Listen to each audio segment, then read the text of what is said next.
சண்டையாக தான் செய்யுங்க கூப்பிட்டு போங்க, ஜாலியாக போய் பேசுங்க, பசங்க லீவுக்கு வாங்க போகலாம் அப்படின்னாலும் வரமாட்டாது. நான் போயிடுறேன் அப்படின்ட்டு எங்கே தான் காலையிலே போயிட்டு சாயங்காலம் நைட்டுக்கு 8 மணிக்கு 10 மணிக்கு அப்படி தான் உதவும். அது ஃபுல்லாக உதவும். அதுக்கு நாங்கள் பயந்துக்கணும் உட்காந்துக்கணும், கதவு டாப்பை போட்டுக்கணும், பயந்துக்கணும் பத்து இருக்கணும். இவர் எப்போ வந்து சண்டை வதப்பாரு, இவ்வளோதான். நான் பயந்தே குணம் பண்ணோம். நாங்கள் இருக்குது பயந்து குடும்பம் பண்ண முடியாதுமா. தைரியமா இருக்கணும். இன்னொரு வாட்டி குடிச்சிட்டு வந்தா வீட்டுக்குள்ளேயே ஏத்தாதே, நல்ல தொடப்ப கட்டையடு. என்ன ராமசுவாமி? சரிங்க மேடம். சரியா? நான் சொன்ன மாதிரி ஆல்கஹாலிக்ஸ் அனானிமஸ் கூப்பிட்டு நீங்க இந்த பழக்கத்துல இருந்து வெளியில வரீங்க. சரியா? ஓகே, நான் சொன்னது பண்ணுவியா? ஓகே, உனக்கு ஏதாவது தேவைப்பட்டது, ஏதாவது பேசணும்னு தோணுச்சுன்னா நான் ஒரு நம்பர் தரேன். சரிம்மா. ஓகே, இங்கே எழுதி தர சொல்லுமா, கையெழுத்து போட்டு கையெழுத்து போ. ஏன்னா எனக்கு ஒரு பயம். எழுதி கொடுப்பா.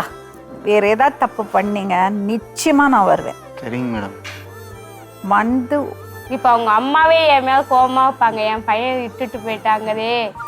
நைட்டு வந்தோம் நாங்கள்.